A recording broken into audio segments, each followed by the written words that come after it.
Assalamualaikum warahmatullahi wabarakatuh dan salam sejahtera. Saya Nurul Fazana binti Muhammad Nur, nombor matrik 211800. Pada hari ini, saya akan bentangkan tajuk tugasan semantik kumpulan kami. Kami dari kumpulan 9 yang terdiri daripada 5 orang ahli, iaitu Umi Syahira, Amanda Ayu Syahada, Siti Rabiha, Nur Fazlana dan Nur Inani Syamimi. Tajuk yang dipilih oleh kumpulan kami ialah leksikal antonim kata adjektif. Untuk pengenalan, semantik merupakan bidang yang mengkaji makna dalam bahasa. Dan menurut Zaitul Azma Zainal Hamzah, beliau mendefinisikan semantik sebagai ilmu yang mengkaji makna bahasa yang tertumpu kepada makna perkataan, frasa, ayat serta ujaran. Dalam kajian ini, pekaji akan menganalisis leksikal antonim bagi kata adjektif dalam novel Syurga Kasih di Kaki Pelangi karya Halis Azhan. Seterusnya ialah definisi konsep. Untuk definisi konsep leksikal, leksikal merupakan makna yang bersifat leksikon. Makna yang sesuai dengan referennya, makna yang sesuai dengan pemerhatian indera atau makna yang nyata. Menurut Kamus Pelajar edisi kedua, antonim pula merupakan kata yang berlawanan dengan kata lain. Dan untuk definisi konsep kata adjektif, menurut Abdul Hassan, kata adjektif lebih dikenali sebagai kata sifat. Kata sifat pula merupakan kata yang menerangkan sifat atau keadaan satu benda, orang, tempat dan sebagainya. Untuk kaedah kajian kami menggunakan dua kaedah iaitu kaedah kepustakaan dan juga kaedah rujukan laman sesawang. Bagi kaedah kepustakaan, pengkaji menggunakan buku-buku yang berkaitan dengan tajuk kajian.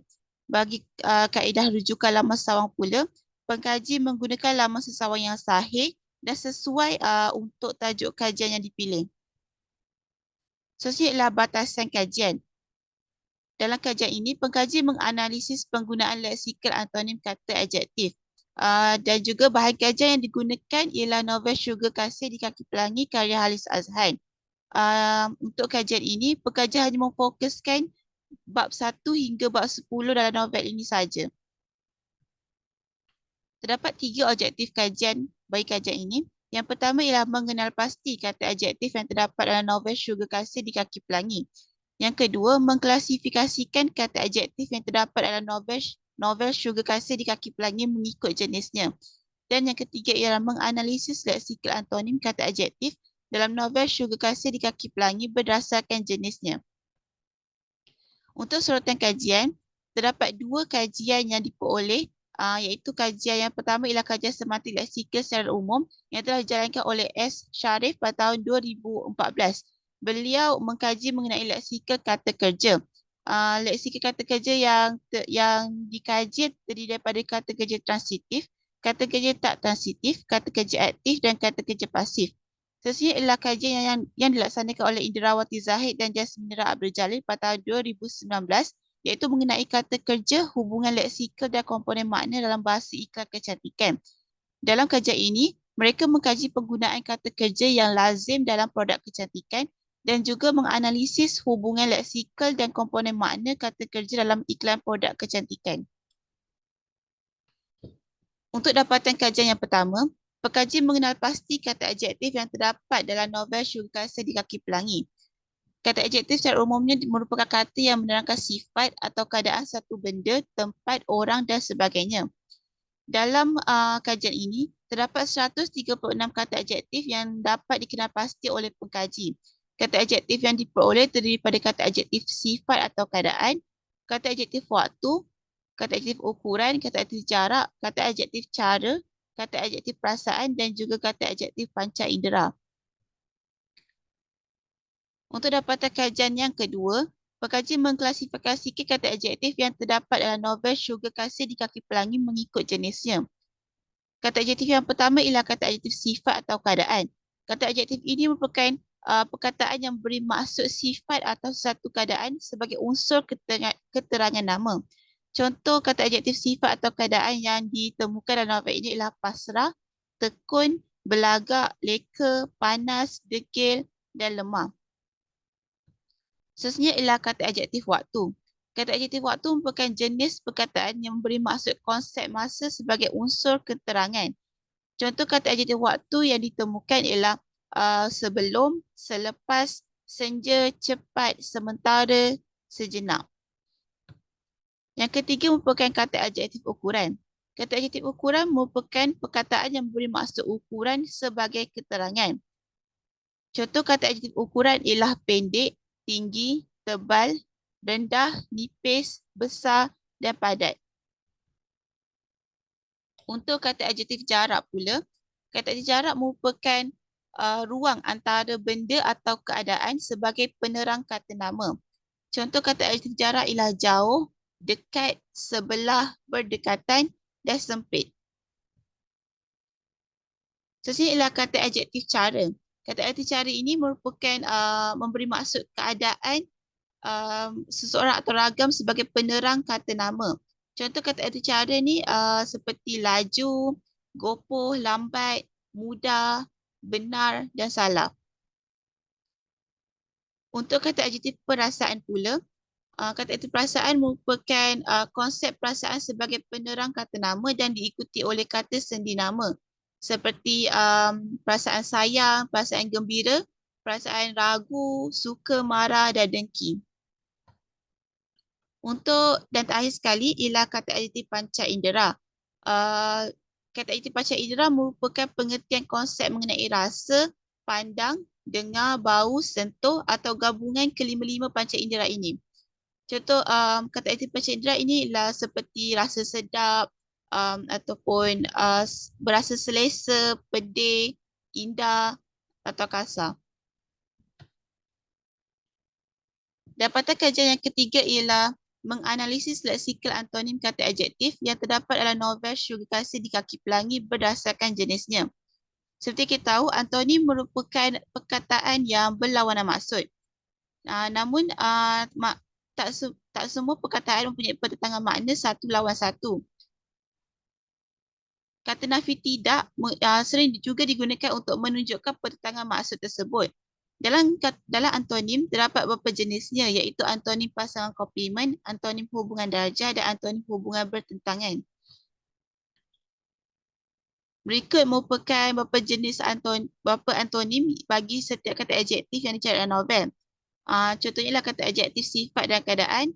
Untuk kata adjektif sifat dan keadaan, untuk lemah antonimnya ialah kuat, mahal antonimnya ialah murah, gagal pula antonimnya ialah berjaya.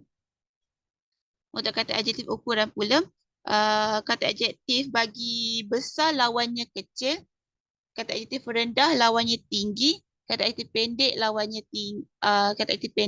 tinggi dan kata adjektif padat lawannya lapang. Selanjutnya ialah kata adjektif waktu seperti sementara antonimnya ialah selamanya, awal antonimnya ialah lewat, sebelum antonimnya ialah selepas. Selanjutnya ialah kata adjektif jarak seperti sempit, antonimnya ialah luas. Jauh pula antonimnya ialah dekat, berdekatan antonimnya ialah berjauhan.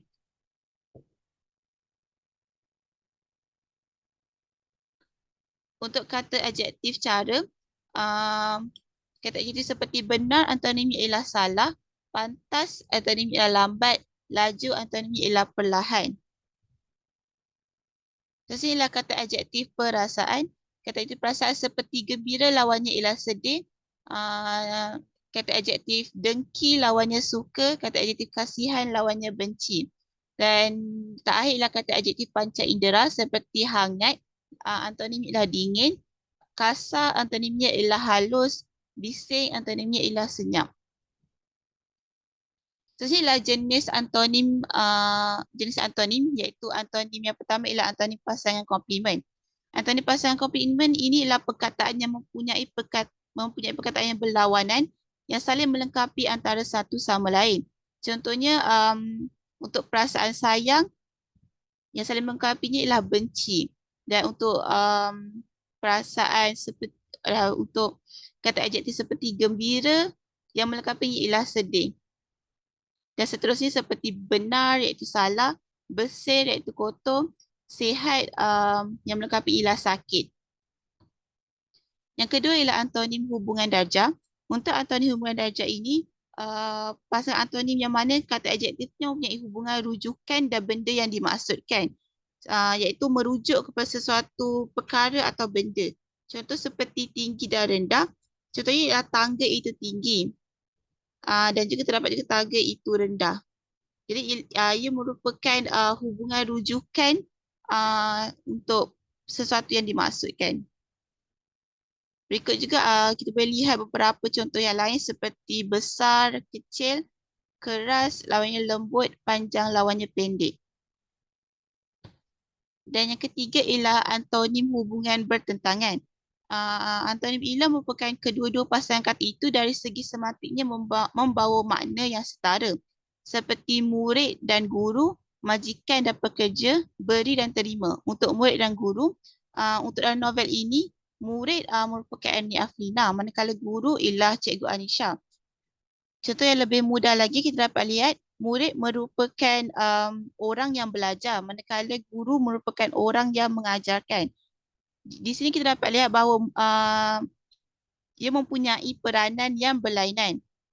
Dan contoh yang lain seperti majikan dan pekerja. Majikan merupakan orang yang memberi kerja, manakala pekerja merupakan orang yang melaksanakan pekerjaan. Kesimpulannya, antara kata adjektif yang terdapat dalam novel Syurga Kasih di Kaki Pelangi merupakan kata adjektif sifat atau keadaan, kata adjektif ukuran, kata adjektif waktu, kata adjektif jarak, kata adjektif cara, kata adjektif perasaan dan kata adjektif panca indera. Antonim kata adjektif yang terdapat dalam novel ini merangkumi beberapa aspek iaitu antonim pasangan komplimen, antonim hubungan darjah dan antonim hubungan bertentangan. Sekian itu sahaja dari kumpulan kami. Terima kasih.